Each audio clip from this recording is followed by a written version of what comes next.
Hey there everyone, last recap video. You can tell from my eyes I'm tired today. I don't know, maybe the Hippocratic doctor would have a few remedies for me. Another one of the more requested topics was on the sacred disease. And I'm not surprised. On the sacred disease is definitely one of the more esoteric texts we read this semester because it takes all the sort of terminology and concepts of causation, that we might find in a more STEM context and sets them into the world of classical Greek civilization and religion. So it's not easy as an outsider to immediately make sense of it. But when I think of this text, I really think of it as being very much in conversation with the rise of Socratic philosophy, of natural philosophy, and of all of these things coming to Athens at a time when religion isn't going anywhere, but you now have these new thinkers who are trying to devise methods of knowledge, ways of knowing, types of expertise that are somehow separate or segmented from the realm of divine inspiration. So I actually think the Hippocratic doctor and Socrates could have a really interesting conversation about what they mean by techne, or what reason is, or what place in society the gods should have. So that's where I think mentally you might want to keep On the Sacred Disease. Okay, in order to really make sense of On the Sacred Disease, I think it's important to return to some of its core contexts. And we've seen these bubbles before, right? So when I taught On the Sacred Disease, I emphasized that this text is really emerging at the confluence of three forces. First, the realm of natural philosophy. This is a time when natural philosophers like Anaxagoras, like Zeno, are developing more rational methods to study planets, elements, distances, superstitions, right? All of these philosophers are thinking about what the world is made of and how we know what we know. We're also seeing this text come to Athens at a time when the majority of of healing is still religious in nature.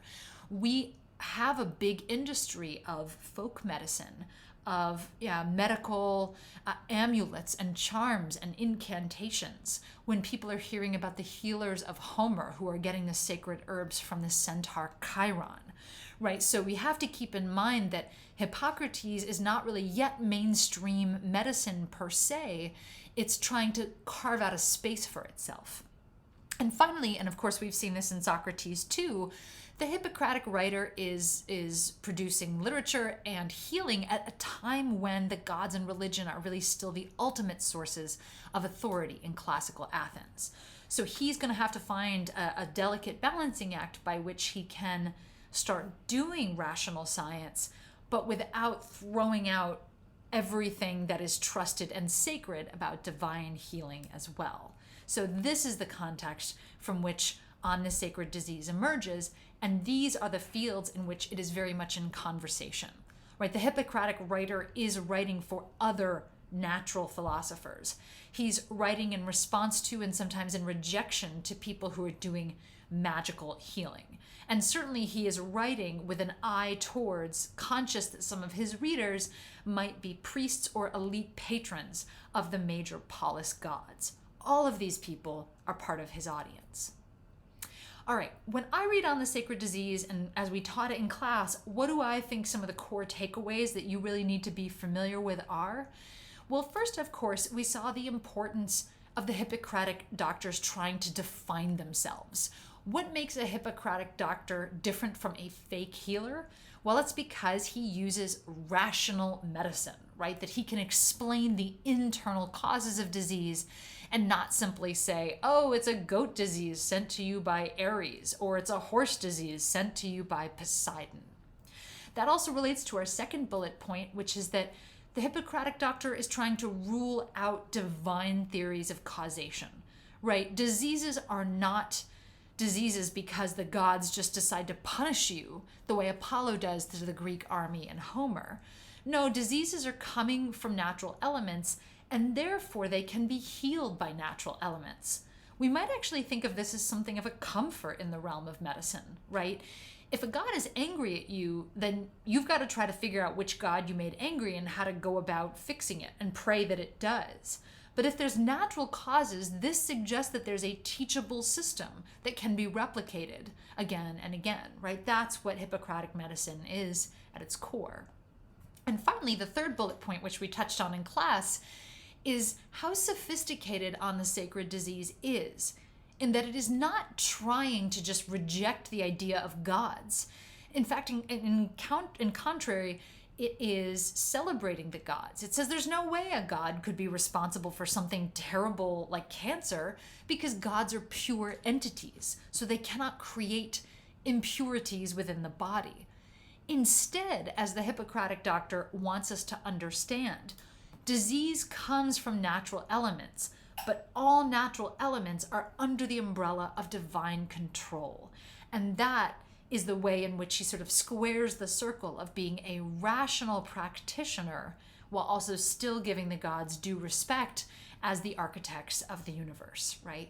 So again, think about how sophisticated that is. At the very moment when Socrates is being put on trial for not believing in the gods of the state, the Hippocratic doctor is finding a similar way to do rational techne, but without necessarily getting put on trial for violating religious beliefs.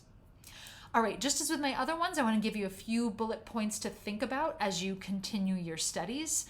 Other areas that I think would be helpful for you to be familiar with for the exam are first, what other ways are the Hippocratic doctors remaining connected to gods of medicine, especially Asclepius and Apollo, right? Think back to the genealogy of Hippocrates, the temples, the medical schools, right? How is that connection coming across? Second of all, how do beliefs and rituals of healing operate beyond On the Sacred Disease? On the Sacred Disease was not the only text I had you read that day. We also looked at the magical papyri. I talked about the representation of healing in Homer.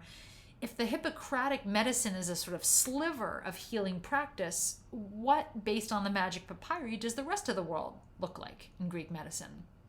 And finally, how might we think about the method that the Hippocratic doctor is developing in comparison with what Socrates is doing, right? It's funny, they're on sort of different ends of the spectrum in terms of their professions, right? Socrates claiming to know nothing, and the Hippocratic doctor claiming a sort of new type of medical knowledge. But they're both developing similar systems of trying to get at true causes, and they're both really pushing back on people who seem to claim to have a special knowledge just because they're connected to the gods. All right, hope this is helpful. As always, reach out to me if you have additional questions, reach out to your TAs. We are really excited to share this material with you guys and want you to feel confident going into that last exam. All right, see you soon.